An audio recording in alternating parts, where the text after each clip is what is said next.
Aziz yurtdoshlar, mana bugun birinchi syomkamiz bo'lib o'tyapti. Aynan nima soha bo'yicha? Bizning rejamiz shuki, jamoamiz bilan hududlarimizdagi, respublikamizdagi tarixiy mahallalar, tarixiy o'lkalar bo'yicha ma'lumotlar berib boshlaymiz. Aynan bugungi birinchi qismimizda Pastdarg'om tumani, ya'ni Samarqand viloyati Pastdarg'om hududidagi Sinchi deb atalgan bir tarixiy mahalla bor. O'sha mahallani tarixini, hududini olib chiqmoqchimiz.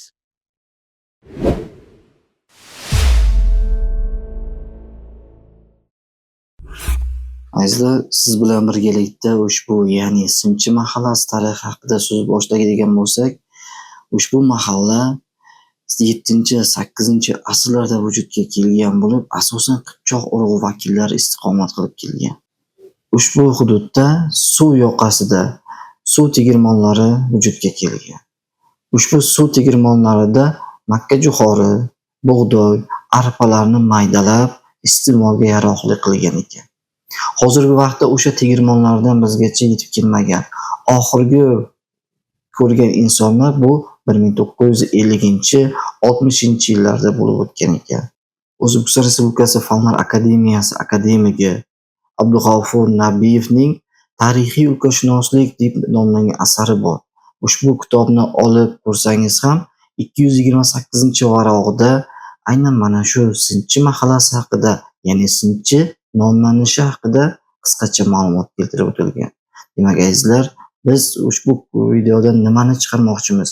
Ya'ni har birimiz o'zimiz yashab kelayotgan, o'zimiz istiqomat qilayotgan mahalla, hududlarni tarixini bilib olaylik.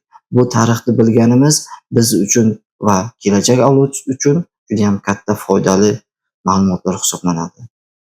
Sinchi mahallasiga yaqin hududda Dovul degan mahalla ham mavjud. Aynan o'sha davrlarda, ya'ni 17-18 asrlarda Samarqand, Jonboy, Oqdaryo, Payariq tumanlaridan insonlar borib, chorva mollarini sotib olgan. Ko'pchilik xabari borki, Zahriddin Muhammad Boburning Zafarnoma asari mavjud. Aynan ushbu asarda Sinchi mahallasi haqida so'z borgan. Ya'ni Samarqanddan o'tyapman, Samarqand yonida Sinchi, Jon degan mahallalar, qishloqlar bor ekan. Ushbu hududlarda tustovuq va yovvoyi hayvonlarni ko'rdim deb yuritilgan. Aynan ushbu hudud Sinchi qishlog'i, Sinchi mahallasi hisoblanadi.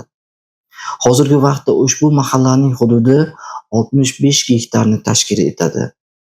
Ushbu hududda 600 ga yaqin xonadon istiqomat qilib kelmoqda. Ulardan 2700 ga yaqin fuqarosi mavjud. Ushbu hududda bir dona davlat maktabi, bir dona davlat bog'chasi, 3 dona uy bog'chalari mavjud bo'lib, 20 ga yaqin savdo do'konlari bor. Qishlog'imizni tarixiga kelib qadalayotgan bo'lsak, mana Sinchi degani endi bu Sinchi degan odam yashagan bu yerda. Befarzand bo'lgan, oilasi bilan yashagan, farzandi bo'lmagan momo bilan yashagan. Bu endi bir 200 yillik tarixi. Yashaganda shu yerda mana u kishi juda sinchkov odam bo'lgan. Mana shu hayvonlarni, ayniqsa otlarni, uchqirini, mana shu tulporni biladigan odam bo'lganda, u odam bilan maslahatlashib har doim otlarni, yaxshi otlarni bozorlardan saylab olgan odamlar. Juda mahoratli odam bo'lganda u.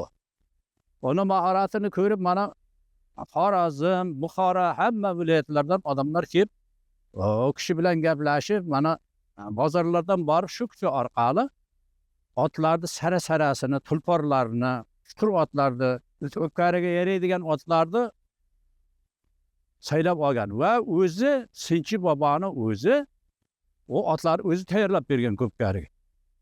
Bir kungacha mana shu yorug' joyga chiqarmasdan turib, beda berib, arpa berib, uni tayyorlab ko'pkariga tayyorlab bergan va ko'pkari paytda ayga paytlarda mana shu katta sovrinlarga ega bo'lganda, shuning uchun dovrug'i hamma yilga ketgan odam bo'lganda u. Shuning uchun Sinchi bobo degan u. 200 yillik tarixida mana shu elimiz mana Sinchini odamlari mana shu Darg'am yoqasida yashagandan mana qo'sh tegirmonlar bo'lgan mana bu yoqlarda odamlarimiz dehqonchilik bilan shug'ullangan, arpa ekkan, bug'doy ekkan, shu mana shu Darg'am suvidan band chiqarib, Darg'am yuzida oqqanda u paytlar. chiqarib dehqonchiliklar bilan shug'ullangan, chorvachilik bilan shug'ullangan. Shuning uchun mana shu Sinchi bobo yashab shunday bir mashhur odam yashab o'tgani uchun bu yerda Sinchini qishlog'i deb Sinchi deb nom olib ketgan qishlog'imiz. Shundan beri Sinchi mana. Hamma joyda hujjatlarda ham Sinchi deb aytiladi. Sinchi mahallamiz ham Sinchi. Mana qabristonga keladigan bo'lsak, qabristonimiz juda eski qabriston. Juda eski. Bir tomoni Zafiriddin Muhammad Bobur davriga kelib taqaladi. Mana Sinchini o'zi tarixini, mahallani tarixini O'zbekiston ensiklopediyasining 222-varog'ida to'liq yozib ketgan. Bor yozilgan shu narsa. Xohlagan odam uni o'qib, tanishib chiqish mumkin. Ana Sinchini qabristoniga kelayotgan bo'lsa, bu juda qadimiy qabriston. Zahiriddin Muhammad Bobur davriga kelib taqaladi. Nima uchun bunday deyapman? Sababiki Zahiriddin Muhammad Bobur Shaybonixon tomonidan quvilgandan keyin yo'lda kelyapti, mana Afg'onga o'tadi, Hindistonga o'tadi, shu o'tib ketadi-da. O'tyapti, mana shu Darg'am kanalidan o'tadi. O'tayotganda Bobur nomada yozganki, Darg'am degan kanaldan o'tdim. Stoqlari ko'p ekan. Sinchi, Jom degan qishloqlar bor ekan deb yozgan. Endi mana shu qabristonimiz kichkina ko'ringan bilan hozir ikkinchi marotaba qo'yilib kelyapti. Hozir qayerda qabr qozilsa, odamning suyagi mana shu butun chiqaveradi. Masalan, 10 ta qabr hozirlatgan bo'lsangiz, hech bo'lmasa 8 tasidan butun suyak shunday chiqadi. Qabrlar chiqaveradi. Endi mana reshatkaga qarab aytsakkina, lekin asl tarixi bo'yicha bir uchi Darg'amning u tomonida. O tomoni bilan bu tomonni agar o'lchasangiz, yoqdan bu yoqqacha o'lchasangiz 1 kilometrdan ko'pda. Shunday mana shu Sinchi qishlog'imiz, mana qabristoni ham juda eski tarixga ega.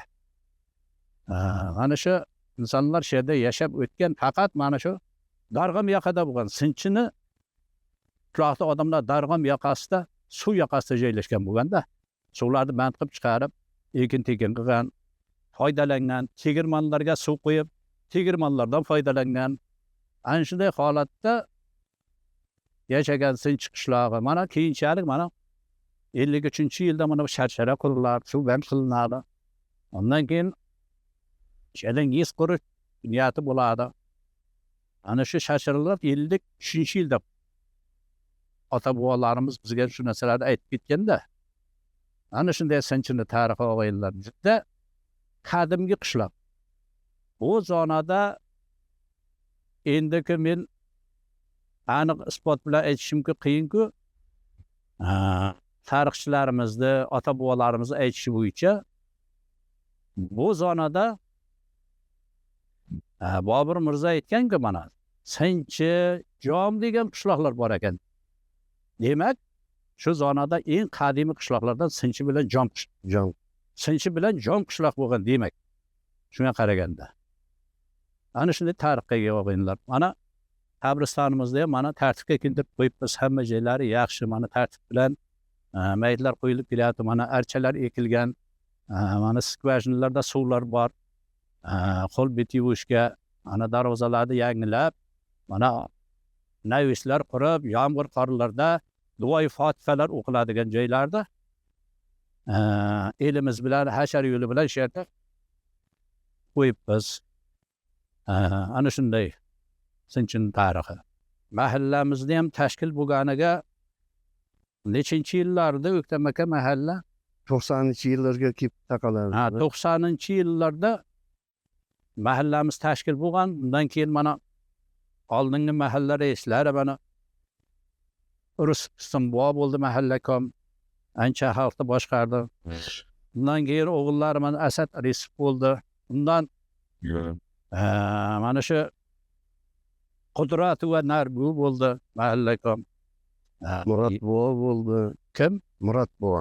Murat buva bo'ldi. Rahmonov Murat buva ham juda chiroyli qilib shu mahallalarni boshqarib, mana shu qabristonlarni ko'p tozaligini, mana qilayotgan ishlarda ko'p boshchiliklik qilib, u kishi elga rahbar bo'lib, ko'p ishlarni qilib ketdi. Hozir u kishi endi rahmatlik bo'lib ketgan. Undan keyin Asad Risif bo'ldi, mana Asad Risif ham bir necha yillar faoliyat Yillar ishladi bu. ko'p ishlarni amalga oshirdi. Yaxshi. Mana hozir endi shogirdlardan Akram Xoliq degan yigit boshqaryapti. Hozir u kishi bu yerda emas, qishloqda emas ekan, uzoq ketgan ekan. Tadbir bilan ketgan ekan. Bo'lmasa o'zi bilan suhbatlashib ko'p narsalarni hal bilib oladiganlar. Shundan beri mana Asad Arisovdan keyin mana Akramboy Xoliqov juda yaxshi ishlarni olib boryapti. Mana navishlarni qurdirdi, darvozalarni qurdirdi. Bundan tashqari uni ota-bobolari ham ko'p savob ish qilgan odamlarda mana qarang. Mana shu reshatkalarni 1975-yilda qurdirgan. Shu reshatkalar. Otasi brigadir edi u kishini. Xalqni birlashtirib, ashar yo'li bilan shuncha joyda mana qarang, reshatka bilan, panjara bilan aylantirib hamma joy. Bironta mol bosib, qabrlarning ustilaridan mol yuraydi ilgarilar. Hozir hech qanday mana darvoza qulf kalit, kerak bo'lsa ochamiz, keraksiz paytda yopib qo'yamiz. Ana shunday tartib bilan yaxshi olib boryapmiz mana. Yosh raisimiz ham ancha ishlarni qildi, mana navishlar ancha ishlarni qildi. Mana endi elektr toklari, quyoshnilar, hamma narsa sharoit bor. Sinchi qishlog'ida mana ko'p yoshi ulug' otaxonlarimiz bor edi. Endi hammasi ular o'tib ketdi, Xudo rahmatiga olgan bo'lsin. Hozir endi yoshi ulug'lardan 4-5 ta qolgan. O kishilarni ham olib kelib ko'p o kishilar suhbatini olamiz deydi. U kishilar bittasi kasal ekan, bittasi uzoqqa ketgan. Shetib o'zimiz bilganimizcha shu Sinchini tarixi, mahallani tarixini bilganimizcha gapirdik. Hurmatli azizlar, mana sharsharani ko'rib turibsizlar mana. Bu sharshara urush yillaridan keyin ota-bobolarimiz aytishi bo'yicha 53-yilda bu sharshara qurilgan. Kelajakda mana shu elektr energiya ishlab chiqarish uchun ham bo'lgan, mo'ljallangan bo'lgan. Va ko'p ota-bobolarimiz shuni ishlab, shu yerda shuni qurilishda ishtirok etgan. 53-yilda qurilgan. Yana bu sharsharani qurishdan maqsad mana qarang, pastliklar qancha jarlik bo'lib ketgan. Pastga tushib ketgan suv. Shularni band qilinganday mana shu sharsharani mana shu qurmasa, sharsharadan oldingi joylar bundan ham chuqur bo'lib ketishi mumkin-da. Shuning uchun shu chuqur bo'lib ketmasligi uchun kelajakda mana elektrostansiya qilib foydalanish mumkin. Mana bu yerda mana band qilib suvni band qiladigan joylari bor. Mana temirlar bilan band qiladi suvni. Kerak paytda band qilib, suvni unday aylantirib, yana tunneli bor. Undan aylantirib taylash ham mumkin. Bu tomondan aylanib keladi. 53-yilda qurilib, mana sharsharada hozir mana suv otilib tushayotganda tagini 25 metr pastdan fundament jilza betonni chiqqan. Sababi suv ko'lab yarishi mumkin, o'zini o'zi aldab tashishi. Ana shunday holatda 53-yilda mana bir ko'p vaqtlar ishlab mana Rossiya davri bo'lgan, ruslardan ham bo'lgan, o'zbeklardan bo'lib shu yerda ishlab mana shu tiklagan ko'prikni. Shundan buyog'i mana shu ko'prikdan elimiz foydalanadi, o'tib qaytadi. Qo'shni qishloqlar o'tib qaytadi. Böyle bilgi bor ekan. Hozir suv kam ekan. Agar suv ko'p bo'lsa, bu yerda juda ham dahshatli, vahimali ko'rinadi. Ana shunday holatda o'g'inlar mana shu elimiz ana sharsharalarni qurgan. Ana yaqinda sharsharani ana yarimi qulab ketdi. Endi juda 53-yildan beri bu yerda suv o'tyapti-da. Qulab ketib, mana mutaxassislar kelib, ana suvni bu yerda band qilib, sharshara suvini to'xtatib, u tomondan aylantirib, mana tunnel bor, tunnel moslama. Shu tunnel orqali suvni aylantirib tashlab, sharsharani yana mustahkam qilib, remont qilib, avvalgi holatiga keltirdi. Ushbu hududdagi joylashgan sharshara, ya'ni suv o'tkazgich 1953-yilda qurilish ishlari boshlangan, 1956-yil qurilish ishlari tamomlangan. Ushbu sharshara ikki maqsadda foydalanishga topshirilgan. Ya'ni birinchisi bo'lsa elektr energiyasi ishlab chiqarish uchun va ikkinchisi esa aynan mana shu hududda e'tibor bergan bo'lsangiz pastlab ketgan suv. Avvallari bu yerda 200 yillar avvallari bu yerda katta suv oqimi bo'lgan, faqat u yoyilgan holatda suv oqqan. O'sha vaqtda jarlikka tushib, suv pastlikka ketib, jarlik hosil qilmasligi uchun aynan mana shu yerda to'siq o'rnatilgan. Va to'siqni oldingi qism jarlik emas, jarliklar emas, yoyilgan holatda suv oqadi. To'siqdan keyingisi, ya'ni sharsharadan keyingisi esa jarlik qism bilan birgalikda suv oqib o'tib ketadi. Aynan bu yerda nima uchun suratga olyapmiz? Sababi bu ham mahallaning bir tarixiga egadir. Ya'ni aynan mana shu suv yonida birinchi Sinchi mahallasi aholilari, insonlar yashab istiqomat qilgan. Chorvachilik, dehqonchilik bilan shug'ullangan vaqtlari aynan mana shu yerdagi suvdan olib o'zining o'sha dehqonchilik ishlarida foydalangan. Va aynan mana shu hududdan boshlab Sinchi mahallasi hududlar hisoblanadi va aynan mana shu hududdan uyog'iga Sinchi aholisi istiqomat qilib kelmoqda. Ushbu videomiz sizga ma'qul kelgan bo'lsa, izohlarda o'z fikringizni qoldiring. Balkim keyingi mahalla, keyingi qishloq sizning hududingiz bo'lishi mumkin va o'sha yerda uchrashishimiz mumkin. Uch qolgan mikrofon.